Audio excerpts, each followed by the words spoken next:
It is picked up by Aaron Crocker over midfield. He'll run it all the way into the end zone. Touchdown. Cross Talk TV podcast. Peace.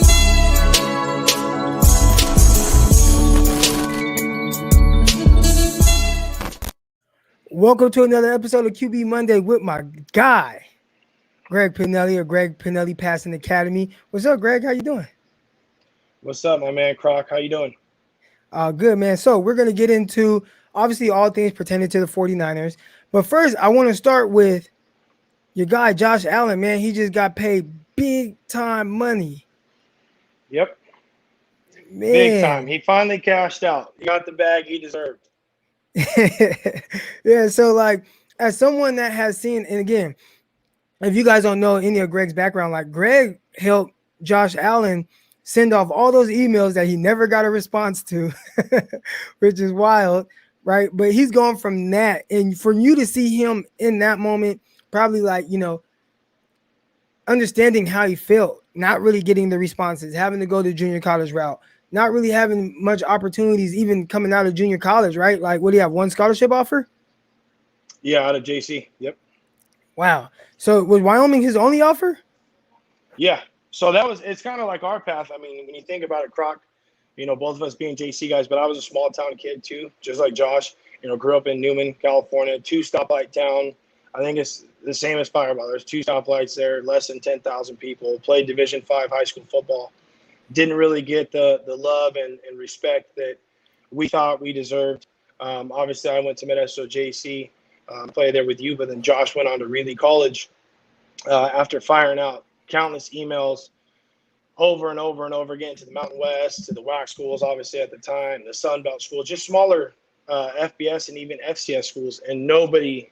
I got one response, and obviously I'm not going to say the school and put them on blast. I don't want to get anybody fired here for missing out on Josh Allen, but everybody missed on him. So, you know, it was just over and over. It's like it was almost the same story, like I said, as myself and somebody like you, where you're just you always feel like you got to prove yourself. And so, you know, he obviously decided to go to Reilly Junior College, and he didn't even start the first 4 games at Reilly. Wow. He wasn't even the guy. You know, somebody else was the guy in front of him. And then 4 games in, he ends up getting an opportunity, takes it and runs with it, kills it for 6 games. Wyoming comes in with an offer, finally goes to and he ends up going to the first school that finally showed him some love. Ends up going to Wyoming. Had a little bit of a rough track there to start. Ends up breaking his collarbone, I think his first start there. So he learned the hard way, tried to run over a safety his first game starting there. Like, I think it was in the first or right in the second quarter. Not too many drives into the game, though, and ends up breaking his collarbone. So he has to sit out the rest of the year, obviously, then comes back, and he lights it up, which was technically, I believe, his redshirt sophomore year. He lit it up, and then, you know, right after that bowl game, the Poinsettia Bowl against BYU, I picked him up from the airport the next morning, and he was ready to rock and roll. He was ready to go to the NFL. There was like the third round projections at the time. So as a 21-year-old kid, you know, or 20-year-old kid at the time, it would be pretty tough if somebody's telling you you're going to go second or third round and potentially end up in a spot like a Russell Wilson where you're not thrown into the fire right away. You know, I thought that was probably going to be a good fit for him just so that he can go in and learn. Usually if you're getting drafted in second or third round roughly, you know, you're going to have probably a chance to sit behind somebody and groom for a year or two. But he ended up deciding to stay, and it obviously was a great decision for him. And, you know, now we're going into his 4th year in the league, and he finally got his payday that he deserved. And, you know, he's been able to change the culture there a little bit in Buffalo, or carry on the culture, I guess, if you would, and kind of bring back that excitement there in Buffalo that the Bills had in the early 90s with Jim Kelly and those guys. So he likes it there. It's that blue-collar, you know, football type of town where they eat, sleep, and breathe Buffalo Bills, and the Bills Mafia is nuts. So he's enjoying himself out there. I know he really likes it. He likes the coaching staff. Obviously, they've built a team around him and given him some weapons. And I think that Defensively, they're pretty solid as well. Obviously, I think if they get their run game rocking this year as a whole with what he's doing under center, it could get scary. So we've touched on it a little bit with Josh Allen and kind of how he might have certain comparisons with Trey Lance. 49ers just draft Trey Lance, a young, big, athletic, strong arm quarterback out of FCS. So, a smaller school, not as small as Wyoming. I mean, Wyoming's bigger Right. in the sense of, the division Right. that it's in. But they have drawn some comparisons, and you have Trey Lance, and he's coming out. And now, drafted number 3 overall, thrown into one of the biggest markets in the NFL with the 49ers, and he finds himself in the heat of this QB battle with Jimmy Garoppolo, a guy who has led the 49ers to the Super Bowl, at least been the quarterback of the team that went to the Super Bowl. And now they're kind of going blow for blow, it looks like. Right now, what I want to know is, do you think, Kyle Shanahan has not come out and said that it's a quarterback competition, and he has kind of maintained that stance. You have had Jimmy Garoppolo consistently go with the ones. Trey Lance has not went with the ones. All right. So a lot of what we're seeing from Trey Lance is against the twos. Should we still put stock in it in the sense of what he's doing?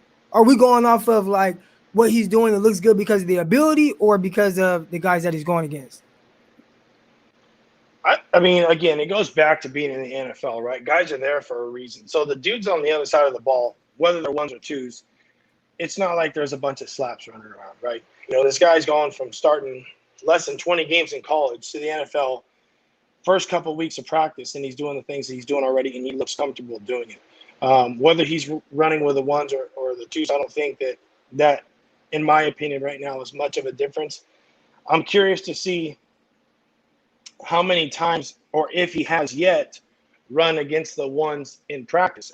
Obviously, you recall when we were playing, there's different periods where the ones would go against the ones, or the first string defense would end up going against the second string offense type of thing, right? And that would be more of a scout look or whatever it may be. So I don't know if he's officially – I don't know how many times per practice or how many times a week he's going against the 2 defense, or if it's the 2 offense going against the 1 defense. I'm not sure.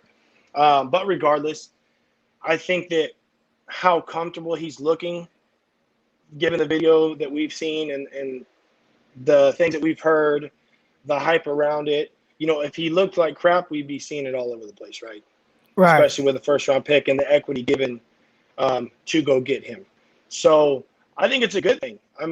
You obviously, you want him to go out there and light it up against the 2s. You want him to go out there and light it up against the 1s. So regardless, just showing that he's comfortable, showing that he's learning the playbook, and being able to make those passes that he has been doing, especially the deep balls. I know every time I see a deep ball on Twitter now, or every time I see a deep ball on YouTube or Instagram, whatever it may be, I'm thinking Croc's got to be loving this right now. He's just waiting to light up Jimmy G. And now you see the whole thing, and obviously we'll probably get into it with Jimmy G throwing deep balls too. So that's the thing, is you get to this point now where Trey Lance is doing one thing that Jimmy's been missing, and now Jimmy's starting to do it a little bit more. So maybe I think whether Shanahan says this is a competition or not, it is a competition. We'd be dumb not to think that it is. But the good thing is that it's pushing Jimmy Garoppolo. Jimmy just made some comments basically saying that it's a competition. Now, Kyle hasn't come out and said that. Nobody else has come out and said that, but let me find it real quick. But Jimmy Garoppolo was like, it's a competition, and you got to basically raise your game. All right, here we go. This is his exact quote. Always wanted to be the starter. I don't want you to take this the wrong way, but, I always wanted to be the starter. I'll always fight to be the starter. But at the end of the day, I'm playing football. I'm loving it right now. It's a competition. That's what you are here for. I'm ready for whatever. That's Jimmy Garoppolo's comments. Yeah, and I wouldn't expect anything less from a competitor, and I know you probably wouldn't either, regardless if you're considered the guy. Especially, it's different if you're the fourth round QB drafted, right, and Jimmy Garoppolo's there. That, okay, you're going to be the backup type of thing. If they traded up 2 or 3 draft picks away to move up to number 3, right? It was number 3 to get you. There's a reason why they're doing that. And Jimmy Garoppolo's not stupid. You know, Right. he realizes it's whether Shanahan says it or not, Trey Lance right now is there to push Jimmy. And if Jimmy ends up being pushed to the point where he can't handle it anymore, or Trey Lance does things better than him, then eventually, obviously, Trey Lance is going to take over. Do I anticipate Trey Lance being the guy week 1? No. Do I anticipate him being the guy week 4? Probably not. But depending on how the season goes, given the wins and losses and moving the ball and operating the offense, if he's giving the offense more of an edge, even if Kyle Shanahan reels in the playbook a little bit just to get Trey Lance to play and doesn't have the full playbook out there, but with what he would be given is better than what Jimmy Garoppolo is doing, then I would fully expect him to play. But I don't think that Shanahan feels rushed to get Trey Lance in right away. And I think that is probably why he's saying that there's not a competition right now. But deep down, anybody who's a competitor and anybody who has half a brain will know that this is a quarterback competition. Right. And I would take it as such too, especially if I'm the 3rd overall pick. I mean, like, my goal is to come in and be the guy that you guys drafted me to be, and that's to take over this franchise. And, you know, I would look at Jimmy Garoppolo, obviously, like, it's not personal, but you're in the way, you know, and I got to do everything to unseat you from that spot you're in, because eventually, I mean, I'm supposed to be the guy anyways. And obviously, like, you have to prove it, right? You have to prove that you can be that guy. And maybe that's what Kyle Shanahan is waiting for. But I know Jimmy Garoppolo understands it's inevitable. At some point, he'll be the starter. Whether it's this year or next year, he's going to be the guy. So Jimmy, I do like the fact that he has kind of stepped up to the challenge and has started to play a little bit better. Now, there is context. I mean, with both guys, again, you know, Trey Lance has done extremely well, with a lot of it going against the twos. Jimmy Garoppolo had probably his best day of practice, but there were only like 3 starters out there, right? So, I mean, like, you can look at it from that standpoint, but the way I try to look at it is, what does it look like? Because ultimately, that's what the coaches are going off of. Like you said, like, the guys on the other side, regardless if it's the ones or the twos, like, they get paid. So what does it look like? You know, and it could look different. We have you heard it? Are you seeing any of the reports out of New York with Zach Wilson and what they're saying? I haven't paid much attention to the Jets. Yeah, I don't either, but I see it on my timeline, and it sounds like he's struggling a little bit. And here's the thing too, that was going back to when they drafted him and they sent Darnold packing. We realized, like, it goes back to the Browns stuff too. Okay, back when the Browns were the Browns, and now it's different with Baker. But they're drafting a quarterback to replace Sam Darnold. Well, Sam Darnold wasn't a terrible quarterback. It wasn't Sam Darnold or completely on Sam Darnold for their win-loss record. Like, there's other pieces to the puzzle that they need to plug in to help those quarterbacks out. There's the defense, obviously, as well. So if you're not giving a quarterback some talent around him, and I'm not saying that the Jets are the receivers are crap, but I'm not saying that they're also as good as the 49ers or the Bills or the Patriots, whatever it may be. So I think it goes back to, and I'd have to look at the context of it. Is he struggling with the playbook? Is he struggling because guys just aren't getting open? Is he overthrowing balls? Is basically the pressure's on him. It's like it's his job. So go get it done. And I think that also changes the context where, again, if you're a second, third, fourth round guy or in Trey Lance's position, the pressure is not so much on Trey Lance to go be the guy right now, right? And maybe that's with Kyle Shanahan coming out saying it's not a competition. So Trey Lance doesn't feel that pressure. So now he's more relaxed to go learn the offense. Now he's more lax at practice. You get a guy like Wilson, it's like, dude, you're the savior. Like, please make something happen here. And it's all on your shoulders. And you're a 22-year-old kid coming out of college that's already going to a crappy team. You're stuck in a tough spot from the get-go. Who has more pressure on them? Zach Wilson, who's stepping in and it's like, you're the starter, you're the guy, and you have to carry this Jets franchise, or Trey Lance, who has to beat out a guy like Jimmy Garoppolo and is, not pegged in to be the starter right now? Definitely Wilson. Wilson. It's the clock. The clock is going to start from the time he plays his first game, and you know as well as I do. If they win 2 games this year, or 4 games this year, and 4 games next year, and 3 games the year after, he's gone, right? Well, Trey Lance could come in, might not even have to start this year. Going into next year, maybe they keep Jimmy around, maybe they don't, whatever it may be. So he's got an extra year of where there's not that pressure on him. If Jimmy is the guy, then he gets to sit and learn and watch things develop and have that total understanding of the offense going into year 2. Wilson, it's the clock starting already. I mean, realistically, it's his job, and I don't even know who else is their backup right now there in the Jets with all the quarterback movement that happened this offseason. So Wilson's got a lot of pressure on him. I think that if he can figure it out quickly and end up, performing what he's got around him, and then move into next year, getting more pieces to the puzzle, maybe getting some free agents in there, whatever it may be, then I think he'll be all right. But that division got really tough this offseason. A lot of moves were made from the Patriots. They stacked up this year. The Bills are the Bills, obviously, with what they're doing. And then Miami, they've loaded up. Obviously, last year they got a ton of athletes. They lost some close games. I think it's obviously Tua. Is Fitzpatrick still there?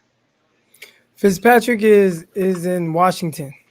Washington, okay. So Tua obviously is going to be there, but then you got the Jets. So there's 3 teams right now that are just going into the season that are better than the Jets. So Wilson's going to have a ton of pressure on him. And I think that they've made some moves. Salah's there now, so I would expect their defense to be better. But offensively, they're going to have some catching up to do with the rest of that division. So it's going to be a rough go, I think, for the first year or 2 for Wilson. But I really like what he did moving. We talked about it on one of the podcasts in the springtime before the draft. I really like what Wilson was doing during his pro day, what he did during his senior year. So I think his upside is astronomical, but he's got to have the right piece to the puzzle around him.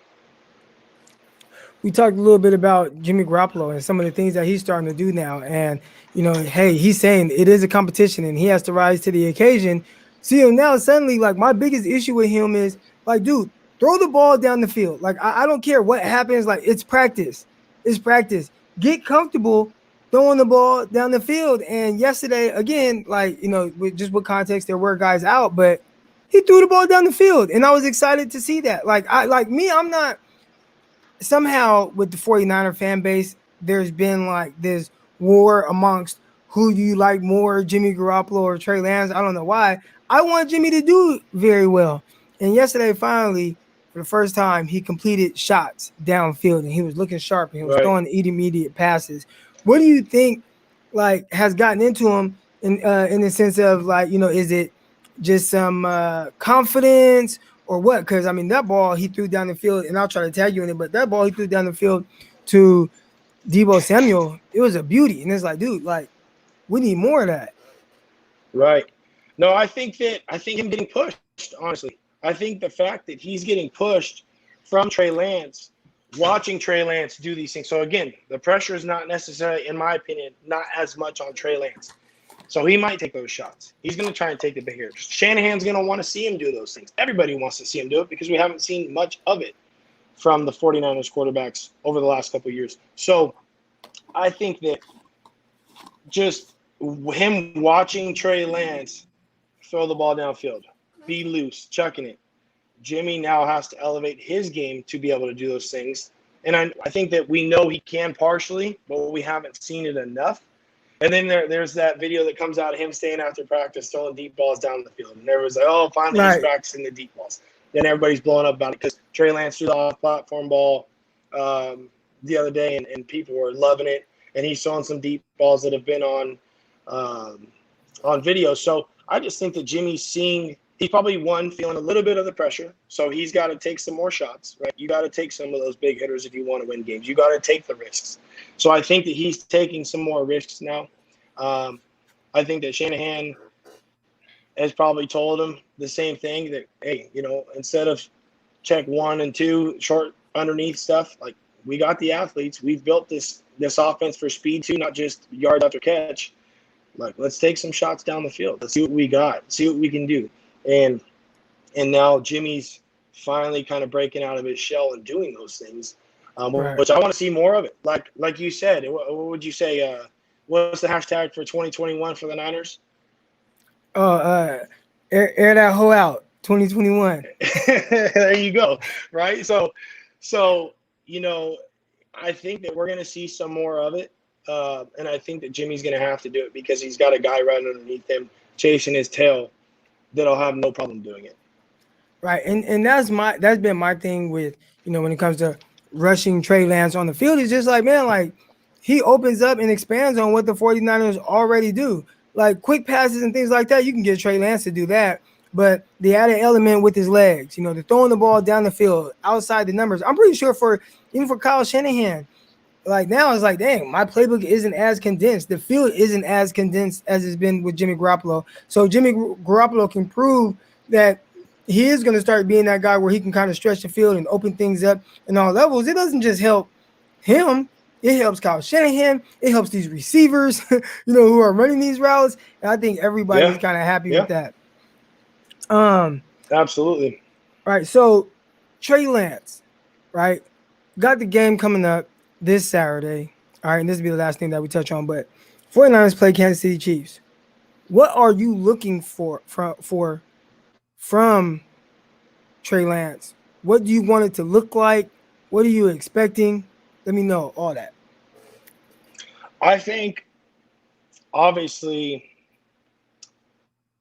the first thing that would stick out is timing, right? And timing usually comes from having an understanding and being confident with the playbook, right? So if you know your progressions, 1, 2, and 3, and where your check down is, obviously, and have an understanding of that offense, you're going to be able to throw the ball on time typically, right? And being able to process information pre-snap, process that information post-snap, and being able to deliver that ball on time. So this timing, I think, delivering that ball on time, obviously there's going to be hiccups. If anybody thinks that Trey Lance is going to go out there and be 100%, which he might very well be, I don't know. But I highly doubt it. The odds are stacked against him to do that. There's going to be some mistakes, but it's okay. That's what the preseason games are for, right? So just watching him go out there and be comfortable, see how he feels. Let's see what his feet look like. He's going to be nervous. First NFL game, but I think that just watching him go out there and, let's see what his feet look like. Is he on his, is he chattering around in the pocket? Is he moving his feet around when he can get his feet set type of thing? Is he feeling pressure that's maybe not even there? Has he got basically the happy feet, if you would? And that's an old quarterback term, but, having happy feet in the pocket, kind of dancing around there instead of just setting his feet and throwing the ball. And that goes for the same for Jimmy Garoppolo. I want to see that from him too. Let's see how comfortable he looks when it's not against the 49ers defense. We've seen him do it before, but I want to see him do that. And I want to see what he's been doing in practice, given the deep or when he's throwing the deep balls. Like, I would love for Kyle Shanahan, first play of the game, just come play action, under center, deep post over the top, and just take a shot. Like, who did even that? if it's a completion or not, I don't even care. Just let me see Jimmy throw it 60 yards down the field and just let it rip. If he throws it 10 yards over his head, I don't care. I'll be excited just to see that. So, go ahead. I was going to. Who did that in the preseason? So 3 years ago, 49ers are playing in the preseason. And this backup quarterback, like, man, who is this guy? Playing for the Kansas City Chiefs. It's the 49ers' first preseason game with Kyle Shanahan. And this guy just drops back and airs it out. I'm like, who is this guy? And this guy's name was Tyler Bray. I'm like, who is he, man? Yeah, there you go. My guy, Tyler. Yeah, so Tyler trains with me. And Tyler was in the NFL for 8 years, and he works with me now and trains quarterbacks alongside me. But I'm not anticipating Tyler to be here with me much longer because I feel like he's going to get a call here soon to go back to the league. So Tyler's one of those guys. He's going to take a shot too. He likes throwing it downfield, and he's known the offense. He's been on offense with Nagy for the last 8 years now when he was with the Chiefs and they went to the Bears. So, yeah, Tyler's he's a good dude. Has a really good football understanding. I told you I'll get him on here at some point. We'll get him to talk about a little bit more extensive quarterback stuff once the season starts. But no, I would love for Jimmy Garoppolo to come out there and do that and just show that he's confident with the full offense at him or throwing at him. And then full offense, I say that full offense given the preseason game, right? Obviously, Shanahan's not going to just unload everything. But I think, I don't know how much he's going to play, and I don't know how Shanahan's come out and said yet how much Jimmy's going to play. I would probably say Jimmy will play a quarter and a half, roughly, maybe a little bit more. Maybe he plays the first half. I don't know, but I don't anticipate him playing the full first half. Probably go into the second quarter and then let Trey Lance take over for, a quarter and a half or so, and then probably put the third guy in there. Yeah. Which it's a Modesto Christian kid, right? Sudfield, is he the third right now? You said, repeat that. The third is Sudfield, right, from the Eagles? Yeah, Sudfield is the third string quarterback. I mean, it's either him or Josh Rosen, but it sounds like Sudfield's kind of leading that. Yeah. So I met Sudfield, as a side note, I met Sudfield in 2008 when he was a freshman at Modesto Christian. And we went and installed our junior college offense, or helped install our junior college offense over at Modesto Christian High School. And Isaiah Burst, my boy from Modesto Christian as well, who went to Fresno State and Chargers Broncos, he was the starter there on varsity. Then Sudfield was coming in as this young, skinny, scrawny kid at Modesto Christian. So I saw him when he was a freshman. And then here we go, fast forward, 13 years later, he's in the NFL. Gosh, has it been that long? Yeah, 13 years, 2008. Wow, because I remember Isaiah Burst. I remember watching his senior year and him balling out and trying to figure out what college he was going to go to. And obviously went to Fresno State, played well there, had a stint in the NFL with a couple teams. Man, it doesn't feel like it's been that long, but yeah, you're right. Yeah. It has been. Yeah. So that's the Sudfield story. I used to train with his brother when I was in the Bay Area. His brother was Kaepernick's tight end with Nevada, and then we went to Roger Theater every weekend. So I would see him there when he was there with Kaepernick. So yeah, kind of a connection there with Sudfield as well. So it's good to have him. He's obviously been around for a while in the league, and he's had some success behind Wentz and being that third guy behind Wentz and Foles, and then won the Super Bowl. So obviously he's got some knowledge, and I think that's going to help Trey Lance as well. Not just with Jimmy, but having a guy like Sudfield to pick things off of. Because Rosen's fighting for his spot. So I don't anticipate much from him as far as maybe some help goes to help Trey Lance out. But I think Sudfield kind of knows where his spot is. He's getting his paycheck, and he's going to be that guy to help out the others. So I think that'll be a good tool for Trey Lance as he's developing within the NFL. But, I want to see Trey Lance come out there. I want to see him look confident. I think he'll do some things where he's moving around in the pocket that we haven't seen in a while that might wow some people and hype up the Niner fans. So he'll show off his arm strength, but I think if he's throwing the ball on time, his feet look good, I think he'll be all right. Do you think there's any scenario where Jimmy Garoppolo is playing for another team during the preseason? And what I mean by that is, when I was in training camp with the New York Jets, and I remember them saying, like, you're not playing for the Jets. Like, you are playing for the other 31 NFL teams, and it's basically in a full-on audition for every team in the NFL, right? They're all going to be watching. They're all going to be trying to figure out who we can pull to put on their teams or their practice squads or whatnot. Yep. Is Jimmy Garoppolo auditioning for another squad? I think he could be. I think there's always that thought, probably.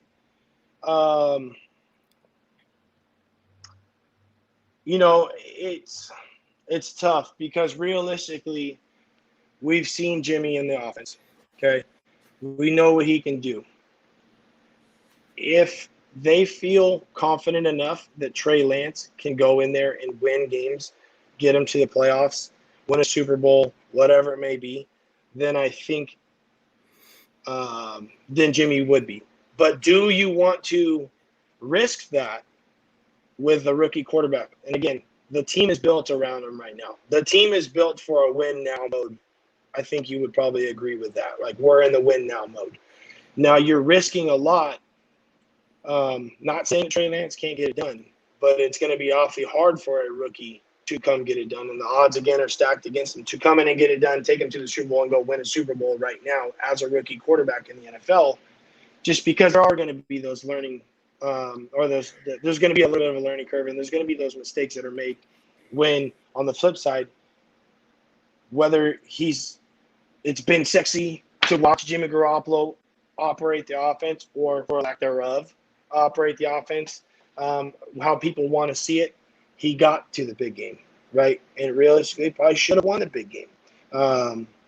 So you're risking a lot because we're in that win now mode, and guys have been paid and contracts are out, where how much time there's that short window, as you know, in the NFL before you got to hit that refresh button and start over. Right.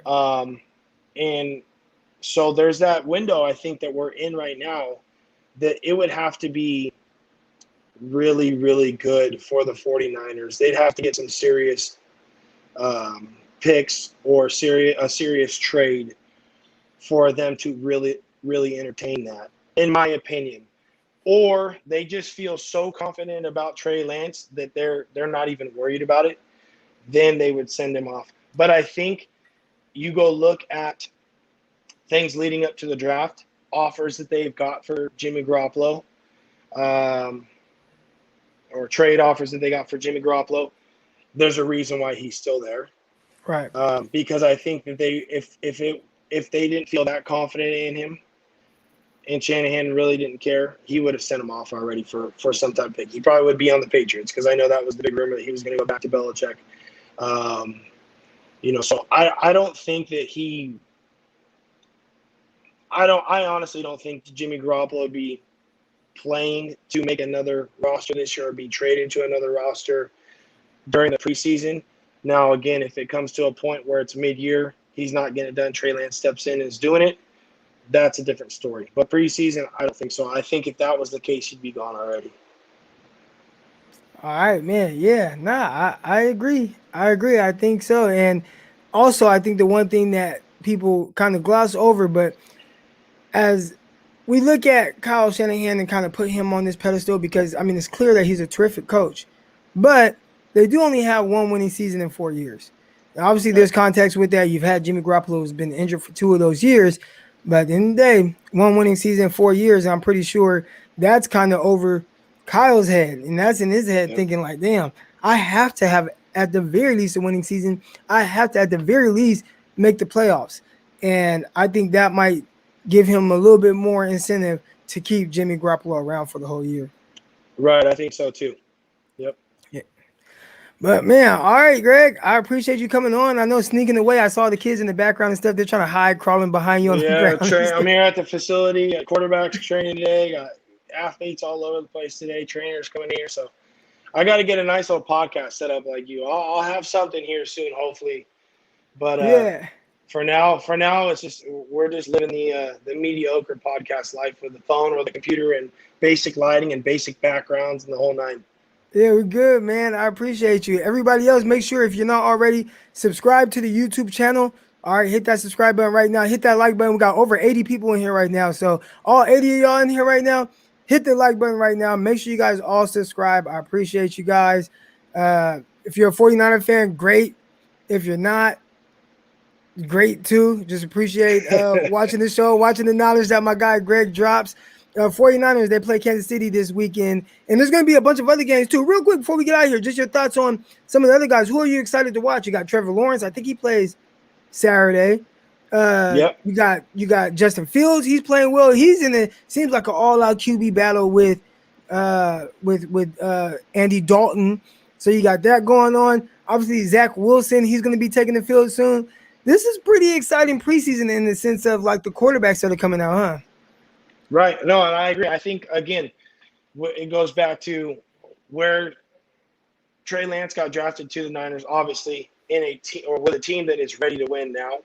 Those other guys have a little bit of a different pressure on them. You know, those guys are slated to be the dudes, like to come in and be the saviors of their team where that pressure is not on Trey Lance. So it'll be interesting to see. I think that pressure is obviously different on those guys than it is on Trey Lance. But I'm excited to see Trevor Lawrence. I want to see what he's about, obviously, in the NFL over the next couple of weeks. They said that it's a competition there, but that's another one. Do you really think it's a competition with Minshew there, or do you just think that Trevor Lawrence is the guy right off the bat? And I Lawrence think is the that guy. most people – yeah, exactly. So, but I think that obviously Minshew, the type of guy that he is, I think he's probably playing for another team right now. We're going to see what's going to happen with the Colts here over the next couple of weeks. I think that would be a potential spot for him or for Foles to go to from the Bears, because those guys can be plug and play and have experience in the NFL. Wilson, obviously, all eyes are going to be on Wilson. All eyes are going to be on Lawrence. All eyes are going to be on Justin Fields. All eyes, I don't think, are necessarily going to be on Trey Lance, and I think that's an advantage to him right now. So I'm excited to see those guys. I'm excited to see Najee Harris, the running back from Alabama, the Bay Area kid, obviously, and what he could bring to the Steelers. I'm trying to think who else, man. I'm excited to see the Niners defense. With Saleh leaving, and that kind of, I think it's probably going to be very similar. Obviously, I don't think they're revamping the whole defense, but with Saleh leaving, I'm interested to see how it operates. He was a fiery dude, so how guys are going to step up given the fact that he's gone now. But I think it's going to be exciting. It'll be a good first weekend of football, but these rookie quarterbacks are going to have all eyes on them. And I think it'll be interesting to see. I don't know who's going to come out on top, but, I think the most pressure is going to be Trevor Lawrence, given if you're the number one dude, you've got expectations. And then Wilson, obviously, and then Fields is in a similar position as Trey Lance, to the point where Andy Dalton is there, God forbid. Nick Foles is there, God forbid. So dudes that have been there where they don't have to, if things fall apart for Fields or doesn't necessarily, he's not ready to rock and roll day one, those other guys could take over for a half a season or whatever it may to get him ready to go over there in Chicago. But I'm looking forward to this weekend. Yeah, man. And last question. Somebody has a question. They called you Brett, but I think they meant to call you Greg. They said, what's your take on adult chicken nuggets? So the question is, what do you prefer? Bone in or bone out? Oh, adult chicken nuggets, like boneless, wings. Adult chicken nuggets. I've never heard it. Did you call that on Twitter the other day? Yeah. I called it that on the podcast.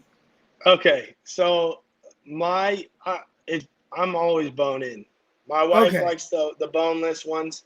That would be what I would consider an adult chicken nugget, I guess, if you would. It's a glorified chicken nugget is a boneless wing, but I like bone-in wings. The real kicker in you doing your barbecue sauce stuff on everything. Yeah. The real kicker is, and this is partly for the Bills Mafia peeps too, because I already know their answer. Do you go with ranch or blue cheese? I don't go with either. I don't like either one. You don't like either one? No. You don't like ranch or blue cheese. You don't eat your wings. You just dip it in barbecue sauce? Or eat them plain. Or eat them plain with whatever sauce you get on them? Wow, that's a shocker. You might catch some heat for that, Croc. The comments in the everybody here, they're saying blue cheese. Blue cheese. I was going to say blue cheese. For sure, it's going to be blue cheese. I know that's what the Bills Mafia piece would say. That they are all about the blue cheese. Like ranch is the R word is what they call it over there in Buffalo. So, man, see, I don't know. I think that you're going to get roasted more than people are going to side with you, Croc. I don't listen, man. I don't know. I'm really a very simple person when it comes to my food. Like I don't add a whole lot of stuff, but I love barbecue sauce. So I'll put barbecue sauce on anything. With my wings, like if I go somewhere, like say I go to Buffalo Wild Wings or Wingstop or something like that, like I'll order like the mango habanero or I'll order some, lemon pepper, but and you don't dip them in nothing? But I don't dip them in anything. I don't put them. I don't know what it is about ranch, but I just don't eat ranch unless it's like ranch flour seeds or like Doritos, the That's Dorito not ranch flavors. ranch. Oh no. Some cool ranch Doritos and ranch sunflower Okay, seeds. hold on. That's your Here's ranch. another question. Okay, they're kind of having fun here right now. How does everyone like their steaks cooked? Be real. Don't feel like you got to be Wow. pressured into saying something because you know people are going to judge you. No. If I go to a nice steakhouse, then I usually get it medium because most of the time it's going to come medium rare anyways. But I would say medium rare, medium is how I'd order a steak. All right, I'm definitely Or cook getting. it at my house. Hey, I think 49ers Lakers for life. We're both 49er fans and we're Laker fans, and maybe that's why we have the same opinion on this. But I'm getting it well done. Let's go. You're getting your steak cooked well done. If you go Yes, man. you're going to a nice steakhouse. Let's say you go to the city, you're taking your wife out, whatever it may be. You're going to spend 60, 70, 80 bucks on it. Well, see, first of all, that's where you got. I'm not spending. You know who me and Donald are? Me and Donald. We're going to New York, right, for the 49ers Eagles game. And so we're flying into New York, going to spend some time out there, have some fun, catch a Yankee game. Then the next day we're going to go to Philadelphia. We might spend $40 the whole time on food. Like I'm not spending 70. That's where you messed up right there, spending $70 on one steak. Okay. All right. My apologies. And so if you were going to say somebody was going to buy you dinner, because at one point or another, Croc, I will take you out and I'll buy you some dinner. Okay? We'll take the wives out and I'll buy you some dinner. Or I'll have you over and I'll make you a steak. Someone told me that you don't want no pink. Man, just eat charcoal. Exactly. If you get it well done at that point, you're definitely gonna need some barbecue sauce to dip your beef jerky in that you just got on a plate. No, listen, see, John gets it, man. Like your steak is still moving. Like I've seen what happened. You guys got the pink stuff all on your plate, dripping all into everything else on your plate because the dang blood that's seeping out of the meat because it's not cooked. See, that's why you get it medium. You get a little bit of pink, a little bit done. You don't have that mess you got to deal with. It's still tender. You get it well done, man. You know what? But somehow, Croc, I'm not surprised that you're going to say that. Well, Miss Debbie here. Miss Debbie says, no, not well done, Croc. Medium is the way to go. So if Miss Debbie says it, then I'll go with that. I'll go with that. There you go. That's I trust her. Miss Debbie. I don't trust you, but I trust her, though. That's exactly what I said. So you might as well trust me too. She said it. So medium see, same thing. There you go. Wow, this thing. We might have to do a food podcast here on Tuesdays or food truck Fridays. We're gonna do something. All right, yeah, we're gonna have to figure it out. We'll figure it out. Maybe it's because it's lunchtime out here on the West Coast and everybody's hungry right now. That's why. It's pretty much lunchtime here. It's just a little past lunch. It's 2 Central Time right now. We got anybody else with any other questions? Any food questions? Any quarterback questions? Greg is hungry. So Greg, the reason why he's so hungry right now is because Greg has been watching what he eats and he wishes he can eat all this extra stuff. So now all he thinks about is food. Oh, I could eat I'll eat all that extra stuff. I'm just gonna go work it out. That's the misconception. I'm gonna go. I'm doing this. I'm doing this challenge. It's called 75 Hard. Have you heard of it? Yep. It's extremely difficult. I am 8 days in now. And I mean, nothing but water. I haven't had anything outside of water for the last 8 days. I work out twice a day, once in the morning, once in the evening. One workout has to be outdoors, no matter the elements. So whether it's raining, storming, lightning coming down, I still got to work out. So it's holding me accountable, man. I've been eating clean, so that's good. But for the most part, it challenges you mentally because, I went for the kids I train. Got donuts for all the kids this morning. And, it's like, man, I can eat this donut. Nobody will know. But, you got to hold yourself accountable. So I didn't eat any donuts. So, yeah, that's man. That's good. 8 days in, you're getting mentally tested right now I've had a couple friends that have done it. There's a couple of buddies that are currently doing it too. I haven't done it. I watch what I eat, but I'm not a stickler like that. I eat good like 75% of the time. Yeah, well, I got these are my snack. This is my snack now. Cashews. That's the only thing I have Man, for a see, we're snack. gonna go So. get you some plain adult chicken nuggets right now. With no sugar barbecue sauce. Hell no, hell no. But man, QB Mondays, Kicker Tuesdays. All right, yeah. Greg used to kick too. Greg was a kicker back in the day. No, I'm joking. No, All right. hell no. All right, we're gonna get out of here, man. Greg, I appreciate you. Everybody, if you haven't already, subscribe to the YouTube channel. All right, hit that subscribe button. We got Greg's Twitter name now. Like you guys can see his app up there. So go ahead, follow him on Twitter. Eventually he'll start tweeting out some stuff about the 49ers and other teams. Probably a lot of tweets of his guy Josh Allen. I remember I know we're exiting here, but I remember tweeting you a video of Josh Allen like throwing the ball like out of bounds. You remember that? It was like his rookie year, and I was like, "What is this? Like he sucks." All the haters, man. Hey, you fall in line with all the haters, Croc. Trust me, I've seen them all. And it's funny because Cam Worrell comes here. I know you know Cam. Yeah. Cam Worrell trains here at the facility. His jersey's out there on the wall, and maybe Cam's seeing. I'm gonna tag him in this, but Cam, I'm watching you. Was he a Josh Allen hater? Cam. Was he a Josh Allen hater? He tweets out something. He would tweet. No, he would be formed. And Cam knows he'd be formed. But on Sunday, sometimes he'll tweet something out like, "What is he doing?" or this and that. And I see those little slides, so I'm on your ass, Cam.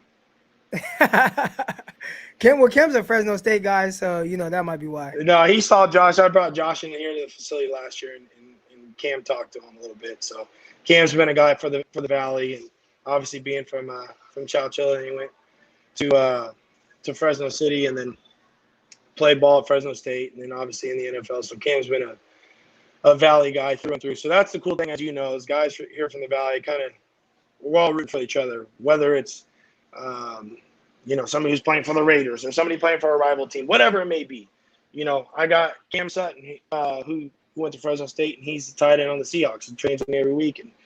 And when he's here in the off season, and we got, he brings out a Seahawks helmet this year, and my son comes out there and he wants to put the Seahawks helmet on. I'm like, this is the only time I'm gonna allow this to happen. This is the only time. But no, it's cool once you get to this point. Obviously, seeing guys that are making it and playing for different teams. Keyshawn Johnson is another guy who's been with me for the last 4 years now, catching balls for my guys in the offseason and training with us, who's on the Cardinals, and Damari Scott. And Kenny Wiggins is another guy that trains here at the facility. He's going in his 11th year with the Giants. So all dudes that have come from the Valley, obviously Keyshawn was in the Bay Area, but have some sort of relation to the Valley here. So it's cool. We all kind of root for each other. Real quick, whatever happened with the quarterback from Fresno State that was coming out? I don't remember what number he was, but this was a couple years ago. I remember he was training. McMarion. Was he training with you? Yeah. Whatever happened with him? He went to the CFL. He had a couple of mini camp trials and went to the CFL. And then he had a baby this year with all the COVID stuff going on, with the season being postponed last year, season going late.